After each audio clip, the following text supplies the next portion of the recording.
yang dapat dipercaya, pengembara yang setia, di bawah Undang-Undang Dasar 45. Dari Studio 1 Metro Update Jakarta, inilah Breaking News.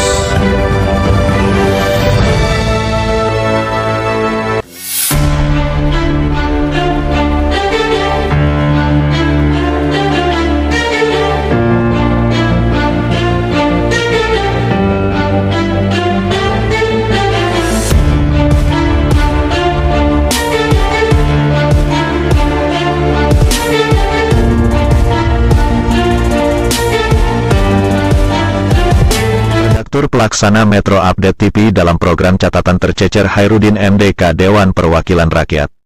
Sebagaimana dimaksud Undang-Undang Dasar tahun 1945, adalah anggota DPR yang dipilih melalui pemilihan umum.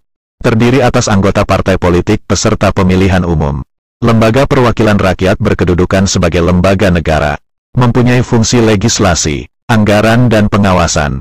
Dana aspirasi DPR tidak disebutkan secara eksplisit dalam peraturan perundang-undangan terkait DPR atau Undang-Undang MD 3, melainkan dikenal dengan dana program pembangunan daerah pemilihan.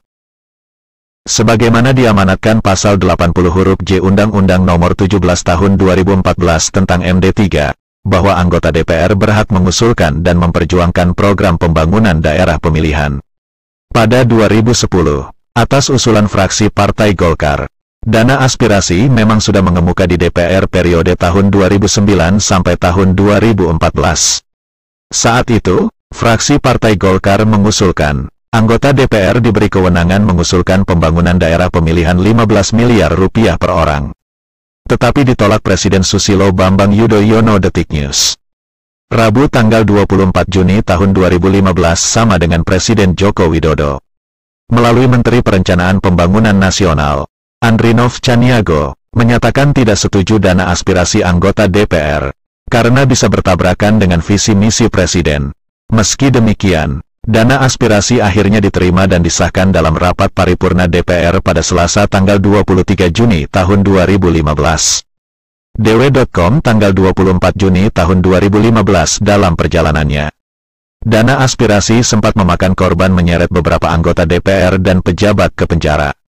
Adalah Damayanti Wisnu Putranti, anggota Komisi 5 DPR dari fraksi PDI Perjuangan, yang terkena operasi tangkap tangan atau OTT Komisi Pemberantasan Korupsi.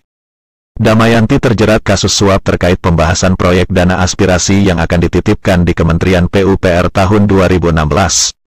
Damayanti diduga menerima suap dari Abdul Hoir, bos PT Windu Tunggal Utama. Dikutip dari Kompas.com edisi tanggal 26 September tahun 2016. Damayanti divonis 4,5 tahun penjara, dan diwajibkan membayar denda 500 juta rupiah, subsidiar 3 bulan kurungan. Menurut jaksa, pemberian uang kepada Damayanti dan Budi Supriyanto adalah untuk mengusulkan pelebaran Jalan Tehoru Laimu, dan pekerjaan rekonstruksi Jalan Werinama Laimu, Maluku Utara. Kedua proyek tersebut menggunakan program dana aspirasi anggota Komisi 5 DPR. Korupsi dana aspirasi DPR makan tumbal lagi. Begitulah judul berita media online kontan.co.id. Edisi tanggal 12 April tahun 2017. Adalah Amran Hamustari, mantan Kepala Balai Pelaksana Jalan Nasional 9 Maluku Utara, yang divonis 6 tahun penjara dan denda 800 juta rupiah. Subsidiar 4 bulan penjara. Majelis Hakim Tipikor menilai, Amran bersama-sama dengan anggota Komisi 5 DPR, Damayanti Wisnu Putranti, fraksi PDI Perjuangan, Budi Supriyanto, fraksi Partai Golkar, Andi Taufantiro, fraksi PAN, dan Musa Zainuddin, fraksi PKB, menerima uang suap dari beberapa pengusaha demi mendapat alokasi dana pembangunan jalan di Maluku dan Maluku Utara. Di daerah, sebagaimana dikutip Tempo.co edisi Kamis tanggal 22 September tahun 2016. Mantan legislator DPRD Kabupaten Jeneponto, Syamsuddin, divonis Majelis Hakim Tipikor 4 tahun penjara. Terdakwa terbukti melakukan korupsi dana aspirasi tahun anggaran 2012 dan 2013. Dana aspirasi Kabupaten Jeneponto dianggarkan 35 miliar rupiah. Didapil 35 anggota DPRD dan dititipkan di beberapa SKPD. Penyidik mengatakan, proyek yang dianggarkan atas usulan anggota DPR tidak sesuai prosedur. Mulai persetujuan hingga penggunaannya, terdakwa telah menyalahgunakan kewenangan yang merugikan keuangan negara.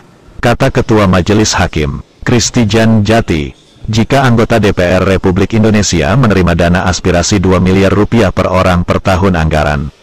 Anggota DPRD Provinsi Bengkulu dikabarkan menerima 2 miliar rupiah per orang per tahun anggaran.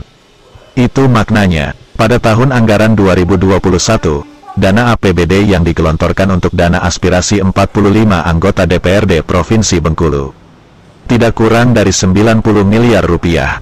Mengacu ke amanat pasal 80 huruf J Undang-Undang Nomor 17 Tahun 2014 tentang MD3, 90 miliar rupiah dana aspirasi 45 anggota DPRD Provinsi Bengkulu tentu saja harus dimanfaatkan untuk membiayai pembangunan di 7 dapil seprovinsi Bengkulu. Dengan besaran sesuai jumlah anggota DPRD terpilih di setiap dapil, dan tidak bisa atau tidak boleh dimanfaatkan untuk kegiatan lain. Meliputi Dapil 1 Kota Bengkulu, 8 kursi atau 8 anggota DPRD, Dapil 2 Bengkulu Utara dan Bengkulu Tengah, 8 kursi atau 8 anggota DPRD, Dapil 3 Muko-Muko, 4 kursi atau 4 anggota DPRD, Dapil 4 Lebong dan Renjang Lebong, 9 kursi atau 9 anggota DPRD, Dapil 5 Kepahyang, 4 kursi atau 4 anggota DPRD, Dapil 6 Bengkulu Selatan dan Kaur, 5 kursi atau 5 anggota DPRD, Dapil 7 Seluma 5 orang anggota DPRD. Dikutip dari laman resmi DPR Republik Indonesia, program pembangunan daerah pemilihan sebagai upaya untuk mendekatkan anggota DPR dengan masyarakat dilaksanakan sesuai usulan dari masyarakat di daerah pemilihan, di mana setiap anggota DPR tidak memegang dana. Masih dikutip dari laman DPR edisi tanggal 24 Juni tahun 2015. Bahwa anggaran reguler APBN dan APBD tak bisa menutupi sepenuhnya anggaran pembangunan di daerah.